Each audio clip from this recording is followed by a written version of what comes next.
Hello and welcome back to the Consciously Creating Your 2025 Online Summit. I am so excited to introduce you or reacquaint you with Stormie Grace, who is an amazing astrologer and just a heartfelt, amazing human being. So Stormie, I'm so excited to have you as part of the summit and able to share some of the wisdom that you have coming up for 2025.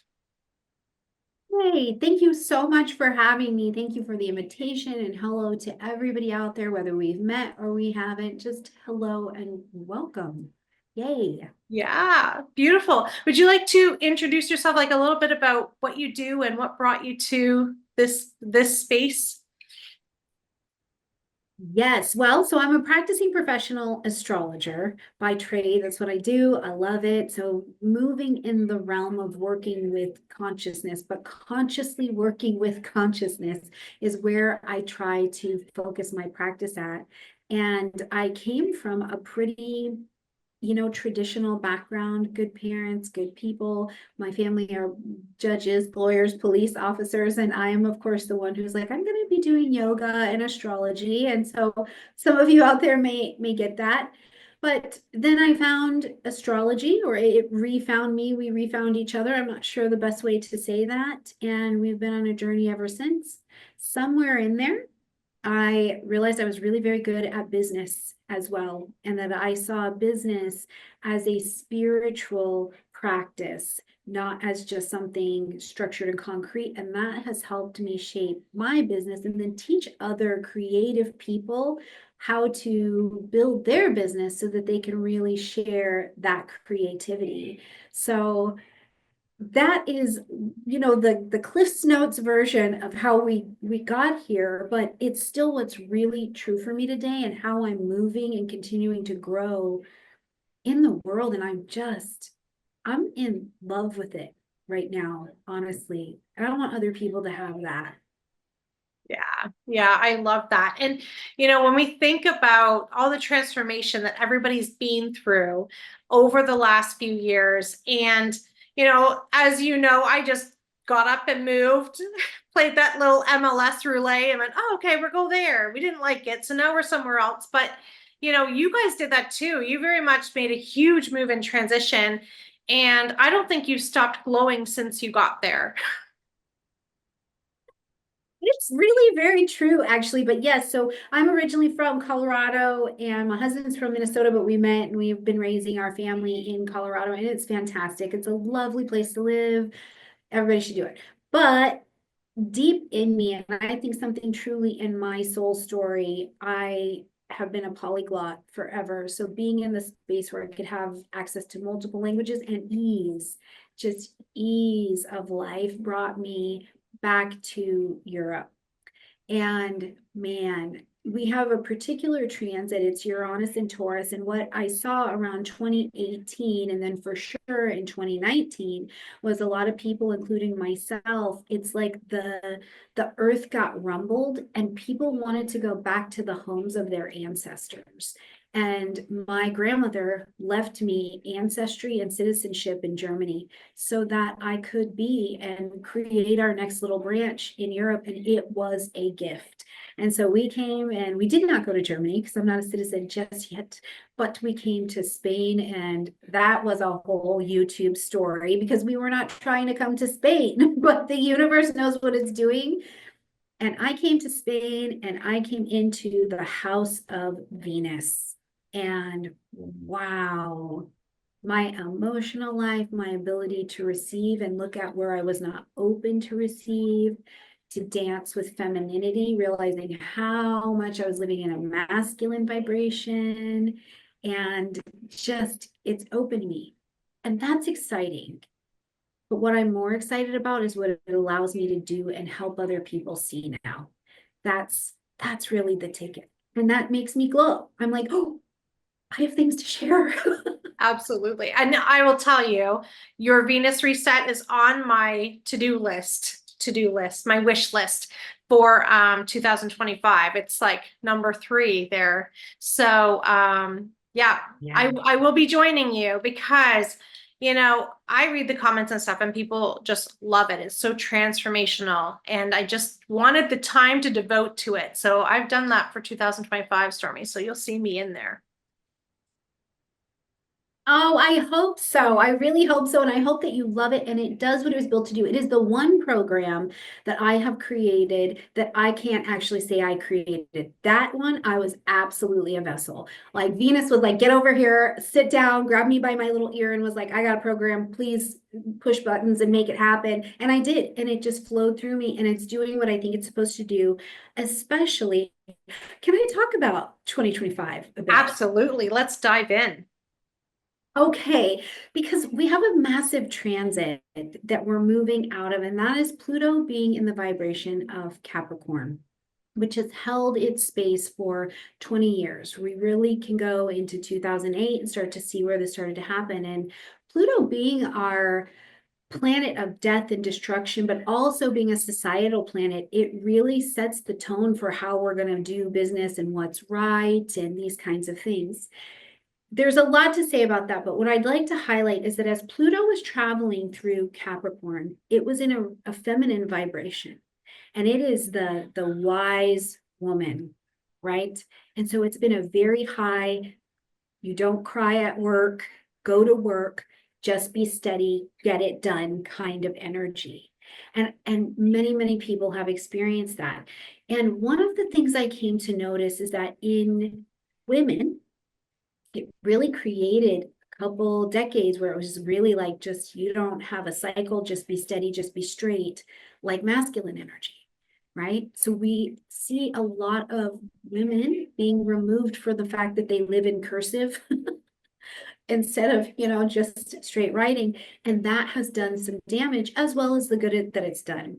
And in our masculine vibration, what we got to see is that the feminine vibration was so high for so long that really a lot of men were infantilized and emasculated. Mm-hmm. There's a big theme around that. Wow, right? And we see like a whole generation of men who have, it's not that it's not cultural, it's energetic, right? And they're dealing with this inability to kind of step up. Now, a lot of good things came out as well, but when the vibration of either one of these is too high and not balanced for too long, we see the challenges. But now, if we fast forward to 2023, we started to get this taste of Pluto leaving Capricorn and coming into Aquarius. And Aquarius is a masculine container. So one of the things that I started to experience and other women was like, I'm kind of tired. Like, I don't think I want to do this anymore. But then the fear of like, what do I do? Lots of these changes and questions in relationships. And this is where you really started to hear the advanced voice of, I'm trying to be in my soft girl era. What? Yeah. Where'd that come from? Right? So then we have this experience in 2024 where we get more time with Pluto and Aquarius. And this is it. Women are going, I'm tired. I have reproductive issues. My cycle's a mess. My mentality's a mess. And the Venus Reset program comes out because the question in a masculine container is, what are we going to do with it, first of all? But energetically, what nature does is a masculine container allows feminine energy to rest and to bloom, right? To rest and to bloom. And feminine power is the most powerful in the receptive position, and it makes a hell of a lot of changes, but it's done in a way that's not damaging to that vibration. So we're going to see a lot of that. A lot of women, I think, are going to be coming back to, what's my relationship with rest, right? Like taking some capes off, I think will certainly be a thing. They'll come back to the space of, what's my relationship with receptivity? How do I receive? Do I know how to receive? What's my relationship with like being nice, right? Like, am I nice? And who am I nice to? Men, right? And now the men, likely in this masculine container, will have a return to something powerful in a masculine vibration, right? And I think that this is an opportunity, as it always is in history, to see if we can. First, we're going to come really unbalanced. It's going to be a hot little mess. but then to maybe balance the scales and work with both energies, in that balanced vibration. But it's going to be a big deal. I think it's going to be a big deal. And so getting in alignment with your Venus, how do you rest? How do you receive? What do you really want? Venus cares about bringing you what you want, not you going to get what you want. So you create the container, Venus is going to pull it right to you. And so I'm very excited. I love it. I love it. And I think too, what you're saying with females and with women, I was blessed to have a grandmother who was an early entrepreneur, woman in business, go-getter kind of energy, right? And that can be exhausting when we're in that masculine and just go for it all the time.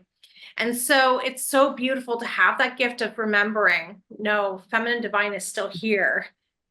Rest, let it come to us and bring it forward in balance. So I love that you are offering this work in addition to all that you do in other spaces and everything, because I think it's so, so needed. And as you said, the roles around masculine and feminine are so confused for so many in society right now that it's not about, the agendas or anything externally. It's about what's happening in here. And are we able to live the life we would love to live with the energy we're projecting and working with? Absolutely. Absolutely. And this is going to be a beautiful time where I think we'll see the fears people have had around nature, right? And that is as old as time. I mean, we think about our ancestors and an eclipse would come and they're like, we're all going to be toast by tomorrow, so just genuine fear of nature is normal. But with, I think, supportive structures now, we get to retell the story of femininity, reshape it with a lot of support. And it's not just be quiet, go home, be pregnant in the kitchen. But it's also just nature. Rest. You have to rest and see the genuine power in receiving. So I think it's going to be a really cool thing to see that, one, like you said, it never left. It never left. And the feminine perspective is phenomenal, especially when respect in a way that is expressed in a way that at a collective level, it can be heard and received as well. So yeah. Yay. Yeah, I love that. I love that. I want to touch on something else you said too, when you shared that you were just inspired by Venus and allowed yourself to be that conduit, to allow Venus to come through and share all of those messages. And I know when I was creating my grounded roots cards as well, spirit just took hold and I just said, okay, and a couple hours later, there it was, right? And when we can be in that space, when we can be in that open receptivity to just receive the beautiful messages coming forward, what is a result of that is just pure magical and beauty. I love when that can come forward. Yeah, it's really an experience. I think as I'm pretty entrepreneurial as well. And so I've had several just moments where the thing grabs me and then there it is, it's created. Now, one of the things I want to share though, that with this particular, with the Venus Reset program, Venus grabbed me, the program was created, and then I had direction to take my program.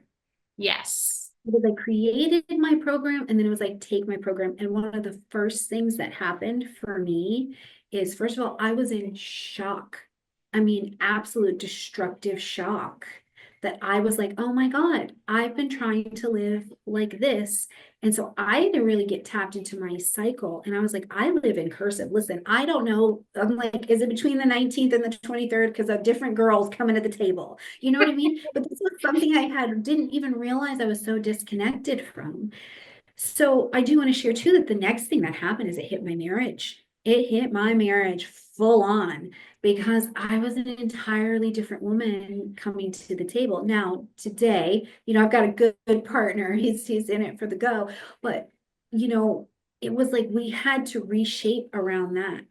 And I'll just say this as a last thing about that, in case you guys are going to listen and you've had this experience or it's going to happen to you, is on the other side what it looked like. is I do. I glow regularly. I don't fight a lot for things, you know? And my husband, by us being able to shift our energies, he got to step up into a more masculine vibration and a more provider vibration. And he has since we've been here for 16 months and he has 5x'd his income. Yeah, I Right. believe And it. it's a working through. So there's something very powerful, I think, about getting connected consciously to what is coming towards you and then letting it pour out in goodness to those around us as well. Because there's never a blessing just for me. It's Yeah. never a blessing just for me. Not even my birthday. Oh, that's beautiful. And it just, when we do step into our feminine and with comfort and confidence, Yeah. it does open up that space and give permission for our man or our partner to come in and meet us, right? And so I just love that. I love that. And I really love that part around stepping back into provider, because I think, especially for our generation, there is that message of, oh, girls can do anything, right? You go make the money. You can make more than men. And certainly we've proven we can, right? But why? We don't need to, we just don't, that's not really a need. But to be held and to be respected, those are needs, right? Absolutely. And I love my big fat Greek wedding. Like, I don't know if you've seen that, but the mom says the man is the head of the family, but the woman is the neck, and she turns the head any way she wants it to go. And realizing the power and the responsibility it is to be in that position, but to work in tandem. Yes. So that we're all looking in the same direction, like what would happen if it could be balance and we could consciously create, not just in business, but the business of our homes or the business of our relationships first. I think that is one of the most important containers we create in. Absolutely. And it's not about manipulating. Like you said, it's about moving in tandem. And I think that that's a breath of fresh air for people listening, because, there's a lot of confusion around what a relationship looks like, and society doesn't project healthy relationships, right? But when we live in one, when we experience it, my goodness, your shoulders relax, your fear goes away, sleep better, love better. Love better, right? Go out in the world and create better because you don't have this stress at home. But I agree. One of the things I had to learn / got to learn is that I really came from like a bit of the Disney view, and the people in my family have been married for like ever. I think they got married at birth and just have been doing that forever, So I had examples of healthy relationships, and it was like if the person was not going in the general direction that I was super attracted to them, right? So it's not that I could say that that was my family. That's not what they showed me. But I got to learn that dating is a skill. It is a skill. It is not a fantasy. It is a skill. And at first, listen, 20-year-old me wasn't trying to hear that. That sounds very sad, right? It sounds very sad and very sexless. And I was like, I'm 20. I'm not here for that. But then I got to learn what the skill is. What do you develop in terms of some maturity to bring to that? And then I get to learn that marriage is a skill. Like parenting is a skill. Now the rest of the unfolding happens in it, but realizing that I was like, oh, I'm actually working on and in something was really important to me, because when I had this idea that a relationship was supposed to be whatever's in those quotes, I couldn't do it. I just couldn't seem to get it together. And I didn't pick partners that could go there with me, whether it was business or relationships either. And today I'm like, no, we're building something. Yeah. We gotta be doing that. It's a skill. Yeah, I love that. I love that so much. Now, what do you think is the best way to take these ideas around the masculine and feminine? We've got Venus and Pluto. We've got this idea that we're building something. So we've been going through processes of tearing things down and moving and shifting. And some of us are still there in that cocoon, waiting to get our wings. but how can we bring it all forward with the energy of 2025? Well, one of the first, I think, and strongest ways to do that is to be conscious of the truth. Like, really, what is the best, most current, honest truth that you can hold with yourself? And it's even better, in my experience, if you can find a trusted person to hold space with, because the only thing I can't see in any room is me. And so I will think that everything I'm seeing is the truth, and I miss where I may have the one thing. I'm busy trying to fix 10 other things, and somebody who loves me, who has no investment in my outcome besides being good to me, can say, what about just this one thing right there? And then I can swarm all of my energy to the one thing. And I think that that is a way to look at each one of us has been presented one, and I mean it, just one pain point. But if we can't see it, we're going to attack several of them instead of just the one, that if we fix that and put our love into it and our attention, we could spread it out. So I would say consciously get in a position with someone, a trusted friend, yourself, a journal, because if you journal, you're going to see your patterns, and tell the most honest truth that you can at the time and go towards that one thing. And if you do that, I think that I don't know why the universe likes that. It likes pen and paper, it likes a little reflection. And then we take that into 2025, and it's like, you had good bones all along, but now we're going to put the trappings, the accoutrements on this thing, and you can really build it, but only if you told the truth about what was really in the way. Yeah. The other thing I can say is clarity. Clarity. Please get pen and paper, write it down. What do you value? What do you value? Like, what is it that you value? Because if you write it down, you see it and you go, oh, I get to make decisions that are in alignment just with this value. Yes. And again, it's one thing. What is the one thing? And then we shape brilliantly, I think, around that. That's one of the ways that I coach people, and I receive that into my own life to try to go forward and build with it. And Yeah. then be Venus, rest when you need to rest. Rest. Work in cycles. Yeah, I love that so much. And I love that point around the honesty and bringing that honesty to our values, because sometimes people can be so stuck in what they think they're supposed to do, right? Yeah. That their true honesty gets silenced, right? And so then they go through, their midlife crisis, or they go through in a big event and have their big awakening. But what if we don't have to go through those things to listen to Mhm. that, right? To just listen to that honesty that we hold within ourselves. Absolutely. Listen, I don't know if anybody's getting out of the midlife crisis. Now that I've done it, I'm like, I don't know. I'm not sure if you're allowed to actually skip that, but you can be a lot more honest about, but it is there. I can think back to a lot of things that I believed that I was like, oh, I didn't even realize I believed them because they were given to me. Now some of them were not bad. They were great ideals, Yeah. but they weren't mine anymore, you know?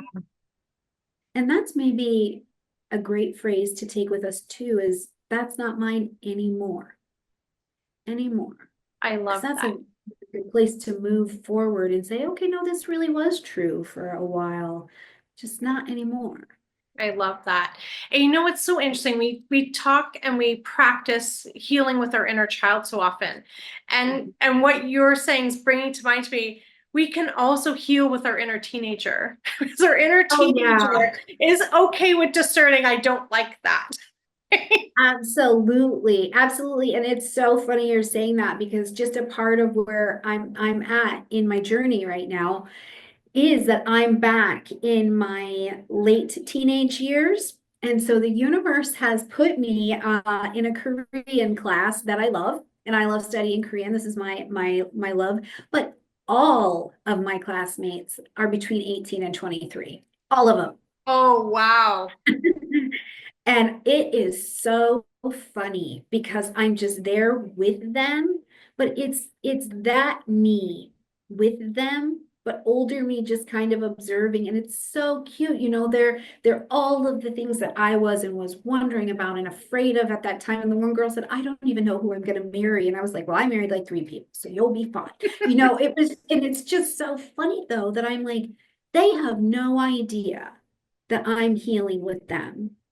And Yes. I'm seeing my mother and I'm seeing my teenage children, and I'm looking at that me who's like, yeah, no, they don't care if they don't like it. They just say, I don't like it. Yeah. What a beautiful thing. Yeah. It's really cool when we think about that and understand that construct of time. We can ebb and flow back. We can go, okay, I missed something back there. Let me go back and pick it up and bring it on here and hold it and heal it and see who I am tomorrow, right? Absolutely. And I feel like human beings, because I'm not a deer this lifetime, but I feel like human beings we're gifted with the ability to relive our life in our life, Yes. you know, to go back in there, because, you know, someone will bring something to my attention. And I mean, they bring it to my spiritual attention and I'm like, oh, you know, and I'm like repelled by it. And then it will thrust me typically into some time frame, Yeah.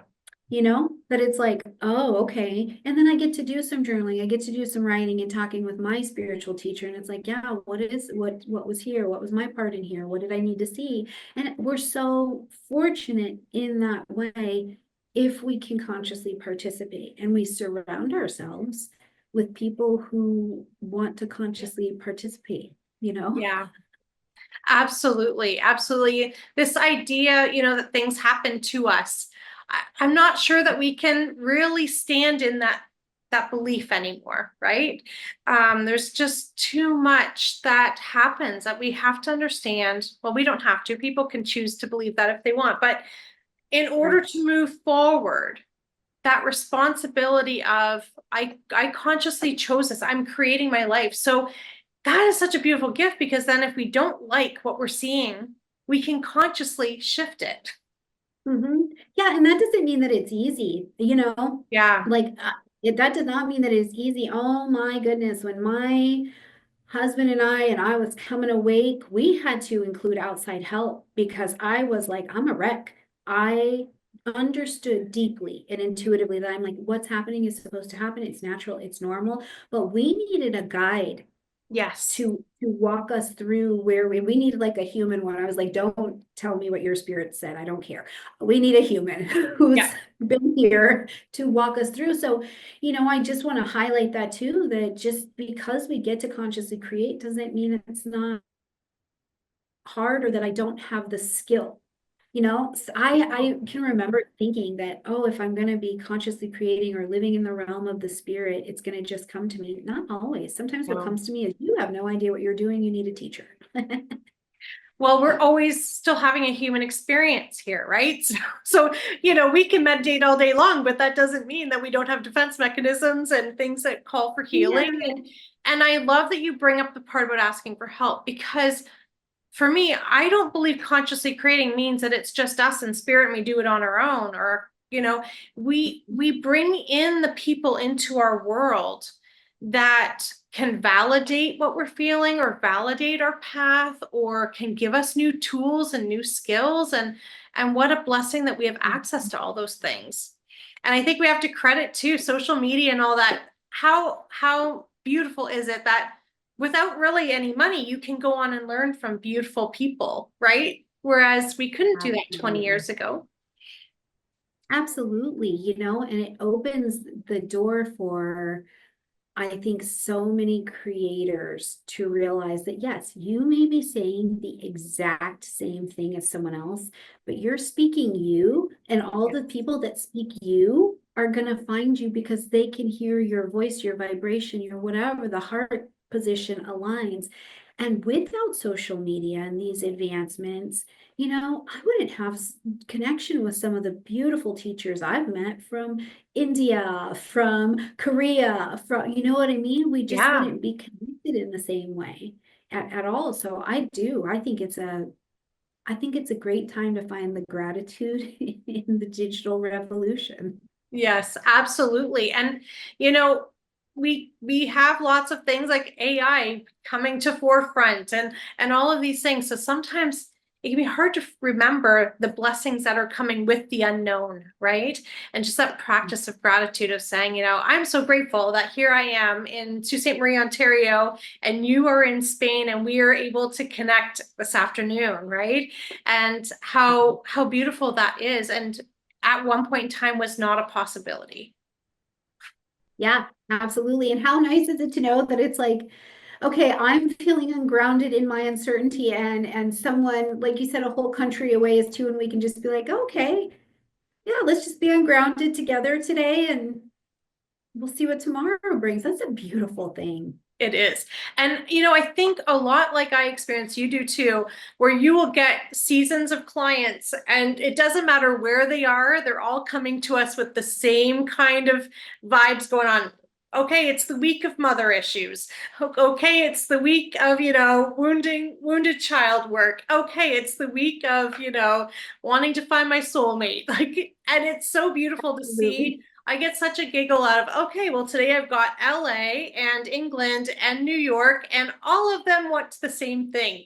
And then being able to say, okay, so thank you, Spirit, for bringing the message. What did I need to learn in that?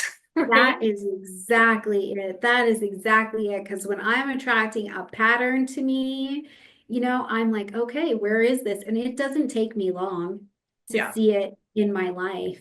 And my recent experience in the last 3 years is I will have a day of people, just whatever, it's random people, current clients, it doesn't Yes. matter. And they'll all have the same birthday and year. And I'm like, Oh, okay, so that is actually how I got back into my teenhood when I got here. And I've landed here now. I had a bunch of clients, same birth date, same birth year, who were all working through their teenhood. And I was like, at first I was like, huh, that's interesting. I wonder what that means. And now I'm with all these 20-year-olds and I'm like, oh, it means all of this, 64 pages worth of reflection later. That's what it means. I love that so much. I love that And so looking at my teenage daughter, looking at my teenage daughters, they're a hoot. And I'm like, oh my God, they're absolutely perfect because they think like a 17-year-old and a 21-year-old, yes. exactly like they're supposed to, and it's so refreshing. And it makes me remember, I'm like, oh my gosh, I have moments where I am 42 years old and I'm pretty sure 20-year-old me shows up with my mother. And I'm like, I'm so sorry. You deserve a quiche and a bottle of wine and extra roses. Yes, I love that so much, and I can definitely relate. I know our grandkids, we spent some time with them, and it was eye-opening to go, okay, so I'm just gonna breathe. You know, it feels very familiar because, you know, we're seeing the generations coming through, and it's just Yeah. such a beautiful experience to revisit those lessons and also with you seeing that they are functioning 1721 and doing the beautiful things that they're supposed to do and saying, I helped guide them there, right? Like Yeah. you played the role. You were the one who gave them what they needed to successfully get to where they're at. So that's also a beautiful way to remember too, because we don't always remember to give gratitude to ourselves and the work that we went through, right? So I like that Yeah. too. And give some gratitude. Like I'm in a big stage right now of like giving gratitude, and it comes from a really deep place for me at this point of like giving gratitude to other parents because I'm like, oof, I've done it now. Like this is a hard gig. It doesn't mean that it's not enjoyable, but it's a hard gig. And so I'm like, I'm out here like high-fiving parents, and they're like, I don't know you. And I'm like, yeah, it's okay. You just high five. You doing good today. You're doing good today. And how many parents like globally just need that? Because the little Spanish people, Absolutely. they don't really think about it the way that at least my mind frame was coming from the States, but still they're like, what parents don't want to hear you're doing a good job? What parent doesn't need to hear you're doing a Need good job? absolutely. Absolutely. So you're doing a good job if you're a parent. And I really believe that. I really, whatever the journey looks like, with my whole spirit, I believe you're doing the very best that you can today, whatever that looks like. Yeah, absolutely. Absolutely. You know, a funny thing happened to me a few years ago. So when I had my oldest, I was 17. I did not finish high school, got university degrees, but I didn't finish high school. And so in my mind, it was okay, we parent, we keep them in the house and get them raised to 18, like all graduated, no big catastrophes, and that's a good job. And then once they were all 18, I was like, oh, I didn't plan past this point. Like, well done, good job, but now what? Right? Because it's so interesting. They say, we marry our unfinished business, but we also parent with some of our unfinished business too.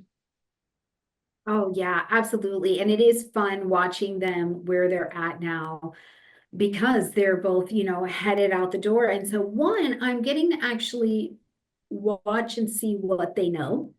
Because I'm like, okay, you need to show me what you don't know so I can help guide and walk in this way. And I'm like, how did you two come from the same house and you have entirely different skills? But that's like how it is, Isn't that so right? fun? We have five and And they're all very different skills. And it's so fascinating. yes, it's absolutely wild. And then going, oh, okay, you know what? I have a friend or I know a person that you could watch their channel or you could whatever, because I've also realized that whether it's with me or with clients or my children, I'm not the sun and the moon and the stars, Mhm. like, and sometimes if I say it, particularly to one of my children, then she will not do it for the next 15 years and we Yeah. will have wasted all that time.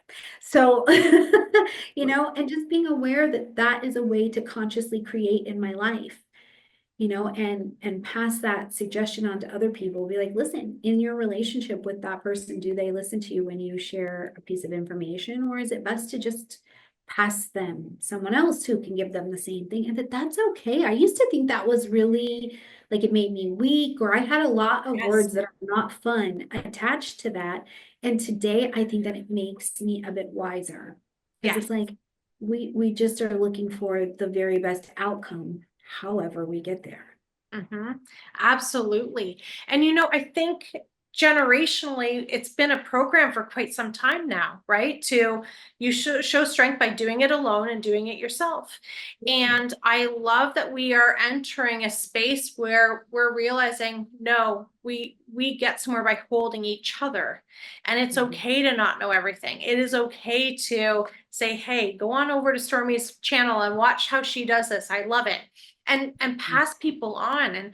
And that really is part of the inspiration of this whole summit, is that sure, I can share with people what's coming up for 2025, but isn't it a lot more fun to bring some beautiful people on and we can all share perspective, and then everyone will just take what they need from it, right? Yeah, that's like it's like a little heartfelt conscious buffet. I love that. Yeah. Me too. Me too. So before we head off, are there any last thoughts that you'd like to share for people for 2025, either what they should be aware of or some tools that might help them navigate those waters? Absolutely. I think the one thing I would just love people to be aware of is that they themselves, like, you're doing a good job. You are doing a good job. Wherever it is, whatever it looks like, you're doing a good job. And that's not like the YMCA pep talk. It's just, I think it's really the truth that wherever Yes. you are, you're doing the best that you can. And that in 2025, and really we're in the window of it now, but as quickly as you are able to do so, even if it is slowly, look honestly at yourself and what do you value today? What does the current version of you actually value in your life?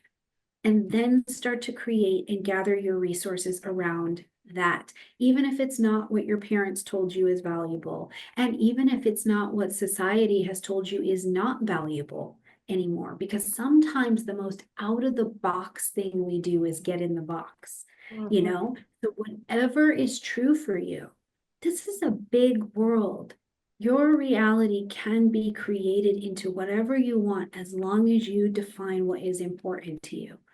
So give yourself grace and space for how you're made, what you're doing, and as slowly as you can, answer the question of what do I really value? And then move towards that as best as you can. And along the way, if you don't do it by yourself and you allow other voices in to help you, to guide you in the direction that you want to go, not to kick you off your path, I think you'll get there a lot faster.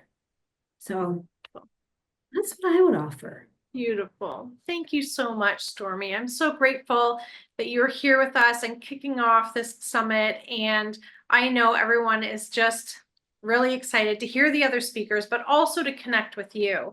So what is the best way for people to find you? Absolutely come to YouTube. Oh my goodness. I live and breathe on YouTube. I absolutely love it. I love putting out content. So you can come find me at Stormie Grace on YouTube. And you can also come find my business school, which is Legatia Academy. And that's on YouTube as well, or at Stormie Grace or legatiaacademy.com. I'm in either one of those places. Beautiful, beautiful. Thank you so much. You're such a gift, and I'm so grateful you've joined us. And I'm sure everyone here has been writing little notes and finding some wisdom. And stay tuned because we have lots of speakers coming up, and also we have our Q&A at the end of the summit as well. So invite your friends, ask them to come and join us. The more the merrier. And remember that you are doing the best you can with where you're at. Thanks so much, and thank you again, Stormie. Thank you.